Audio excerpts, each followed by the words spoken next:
Bonjour tout le monde et bienvenue à notre épisode cette semaine sur le sculptage.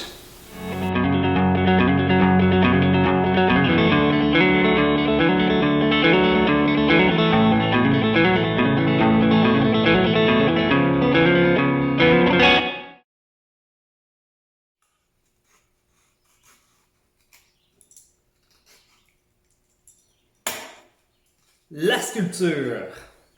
Rebonjour tout le monde. Alors, aujourd'hui, nous allons parler sculpture. Nous allons commencer un petit projet de cuillère que je vais faire avec vous. Et nous allons faire un petit tour dans le monde du sculptage de bois. Donc, j'aimerais commencer, avant qu'on approche la caméra puis qu'on commence le projet, juste vous donner quelques informations. Donc, pour sculpter, vous allez avoir besoin principalement de gouges. Et les gouges viennent dans toutes les grandeurs et toutes les formes. Donc, pour vous simplifier la vie, ce que je propose pour commencer, c'est d'avoir une gouge qui est assez large. Donc, regardez la numérotation sur les gouges. Habituellement, elles vont être numérotées avec 2 chiffres. Le premier est la prononciation de la courbe de la gouge et la deuxième va être la largeur de la gouge de pointe à pointe, habituellement en millimètres. Par exemple, celle-ci est une numéro 3, donc courbe peu prononcée, et 20 mm de pointe à pointe. Si on prend celle-ci, tout petite, donc beaucoup plus courbée.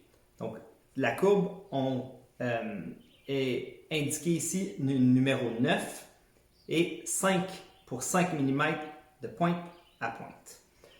Il y a aussi toutes sortes de gouges spécialisées, que ce soit des gouges en queue de poisson, des gouges courbées pour plein d'autres utilisations.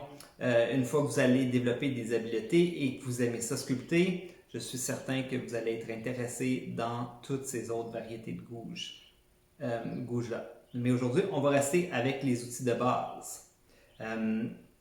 Les fermoirs sont aussi utilisés. Donc, les fermoirs vont souvent être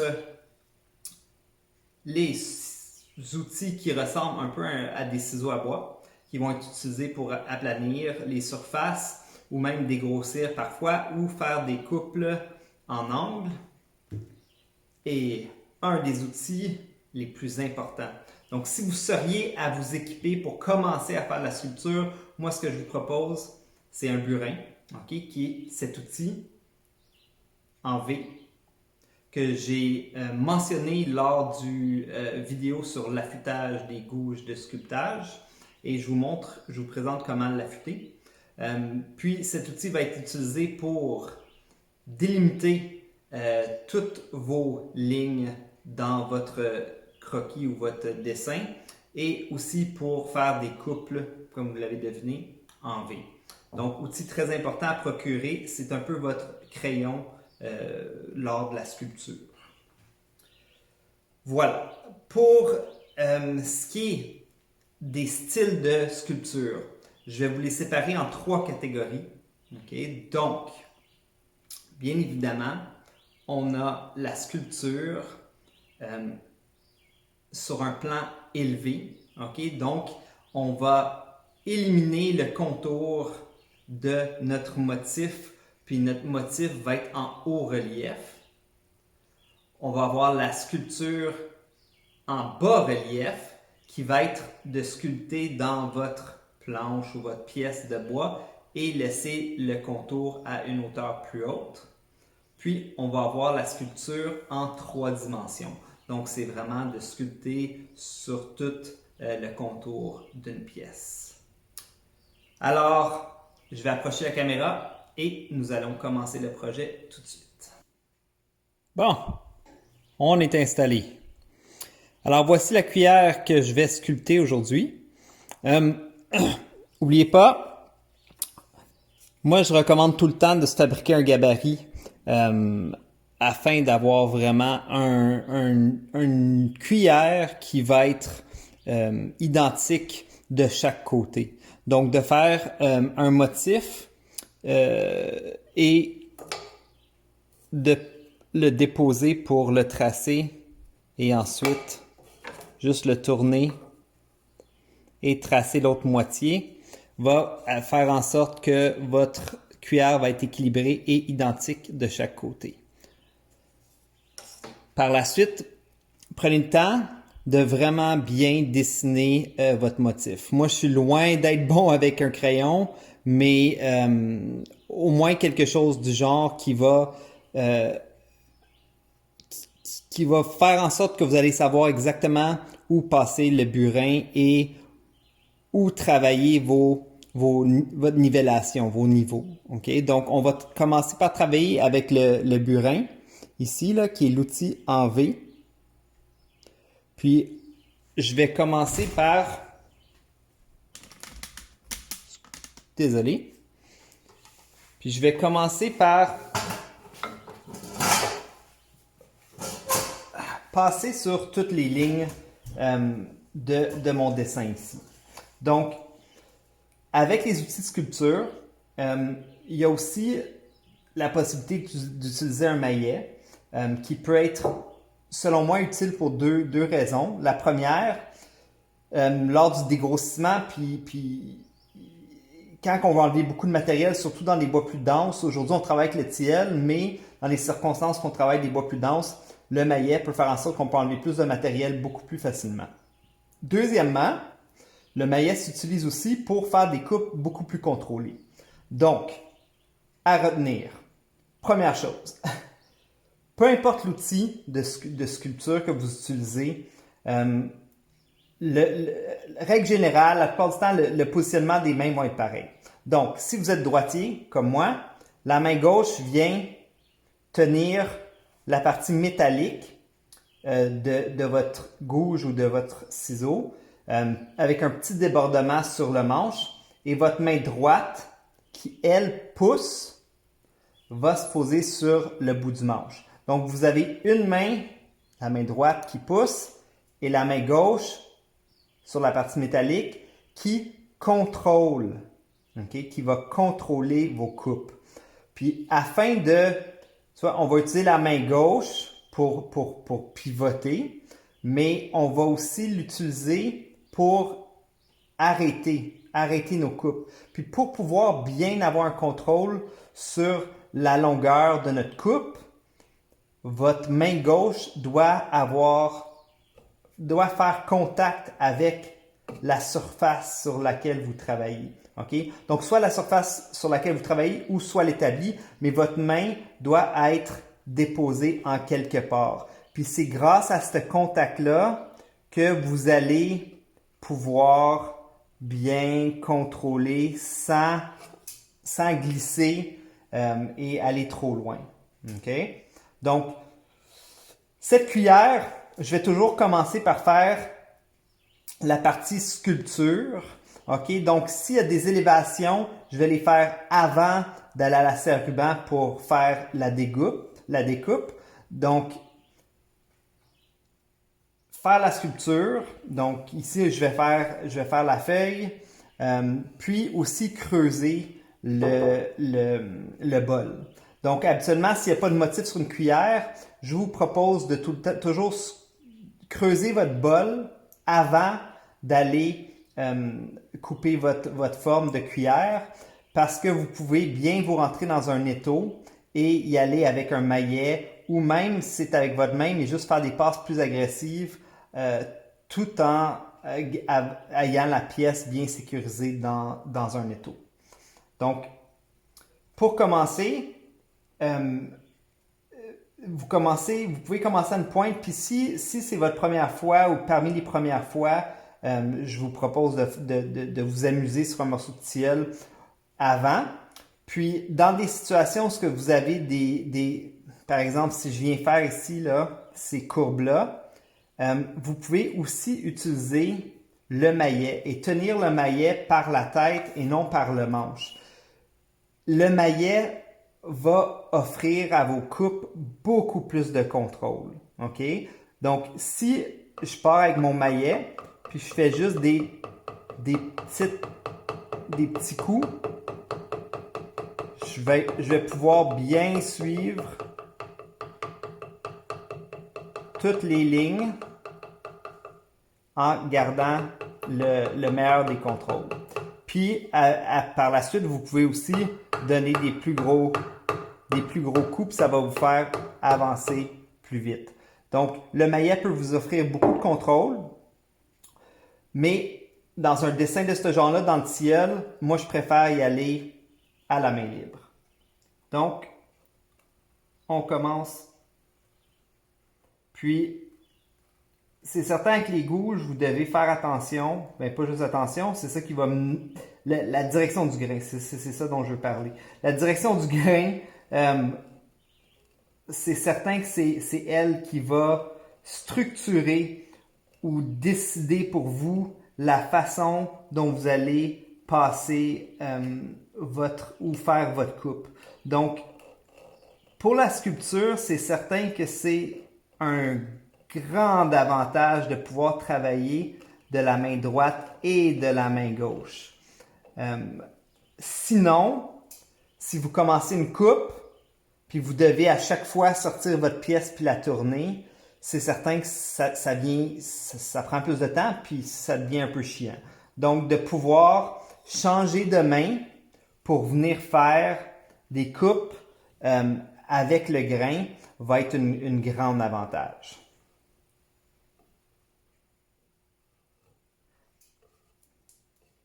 Donc, je vais continuer je vais faire toutes les lignes. On va le mettre en accéléré, puis on se retrouve pour la prochaine étape. Donc, j'utilise le burin pour sectionner toutes mes lignes. Puis par la suite, quand je vais faire des coups avec la gouge, je sais que je ne vais pas dépasser de la section que j'ai déterminée avec mon burin. Maintenant, on va passer à dégrossir et vider le bol de la cuillère. Vous voyez, j'utilise ma gouge dans les deux côtés. Donc, je commence ma coupe jusqu'à mi-chemin et je viens de l'autre côté pour terminer la coupe. Parce qu'en remontant avec la gouge, quand on fait des coupes agressives, on va aller contre le sens du grain en remontant. Donc, de faire une coupe agressive de chaque côté va faciliter beaucoup l'opération.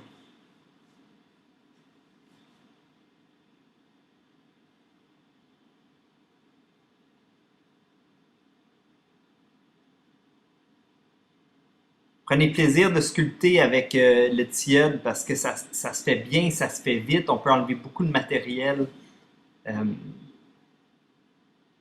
voyez, si je bouge ma gouge de droite à gauche comme ça donne beaucoup plus de contrôle lors des coupes. Donc, quand vous coupez dans du bois dense ou ça vous tente de faire une coupe avec plus de contrôle, ça s'applique pour le burin aussi, mais juste de pivoter votre outil de droite à gauche. Donc, pratiquez cette technique-là. Ici, je viens avec une gouge coudée pour venir faire les petits raccoins du bol. Puis je commence à prendre des passes aussi de moins en moins agressives afin d'avoir un plus beau fini sur le bois.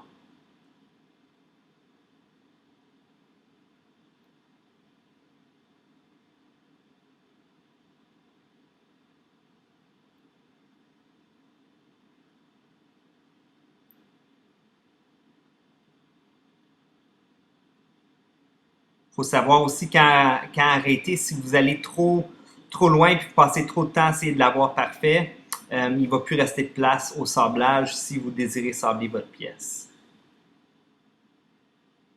Oh, smooth. Vive le tilleul. Là, je commence à former la feuille.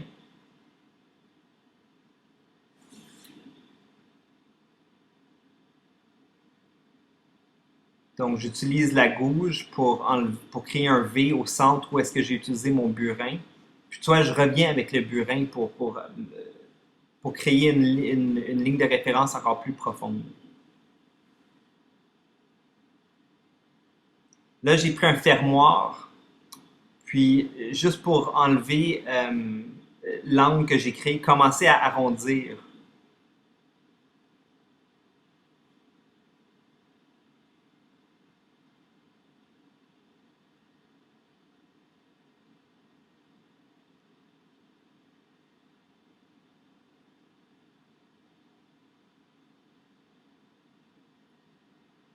OK, là j'ai ramassé une gouge qui est plus petite. Je vais aussi travailler avec, comme vous voyez, euh, dans l'autre sens. Donc, sa face est vers le bas. Donc, j'utilise la courbe de la gouge pour créer de la rondeur. Là, on va commencer à faire la tige pour la feuille. Donc, burin, délimiter mes lignes, puis après ça, avec un petit fermoir, je peux venir puis aplanir les côtés de la cuillère.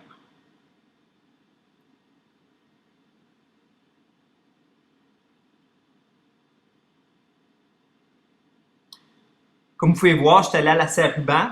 J'ai découpé la forme grossièrement de ma cuillère. Puis, c'est à ce moment que je vais commencer vraiment à euh, finaliser sa forme finale.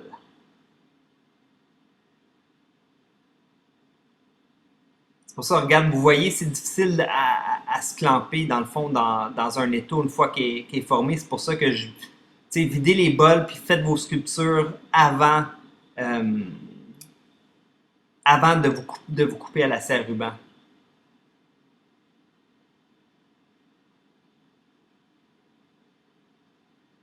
Comme du beurre.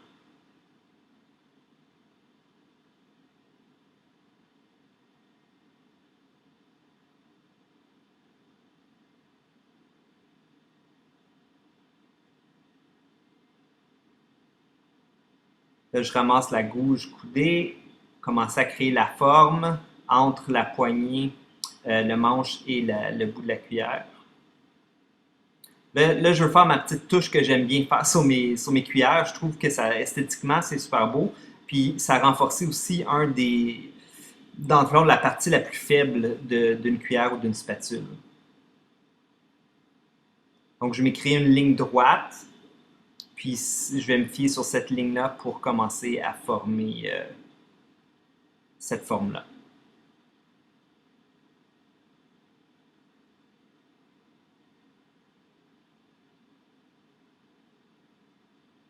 Allez-y avec des petites gouges pour faire la forme. Après ça, vous pouvez faire des passes légères avec une plus grosse gouge par la suite pour nettoyer tous vos petits coups de gouge.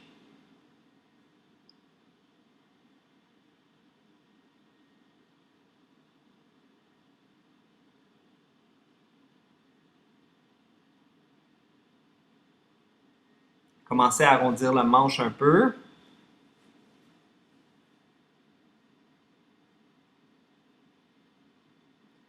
voyez, je reviens souvent d'un bord à l'autre. Là, j'ai un peu de la misère parce que la caméra est à ma gauche, de vraiment me prendre comme du monde, mais c'est important. Si vous commencez une coupe et vous sentez que vous commencez à être contre le sens du grain, allez dans l'autre sens. Je voulais vraiment vous montrer ça. C'est une technique que j'utilise beaucoup, juste avec un couteau, surtout dans le ciel. Puis, c'est même une technique qui est utilisée par des sculpteurs, dans le sens où c'est le seul outil qu'ils vont utiliser pour sculpter une pièce de A à Z. Donc, en anglais, ça s'appelle du whittling. Vous pouvez faire de la recherche, puis c'est fort sympathique à faire. Good. Là, j'ai pris le couteau pour faire une incision le long de la tige, afin que, une fois que je commence à planir avec mon ciseau à bois, le morceau va bien se déloger, puis il ne va pas rester des petits filaments de bois. Et on commence à sabler, et on sable, et on sable. Je pense que j'ai commencé avec du sang. Une fois que c'était sablé, j'ai décidé de faire mes lignes de repère pour utiliser le burin et faire un peu de détail dans la feuille. Et on saute au 180. On continue à sabler. C'est le fun de sabler. Puis là, paf! Ça, c'est toujours plaisant.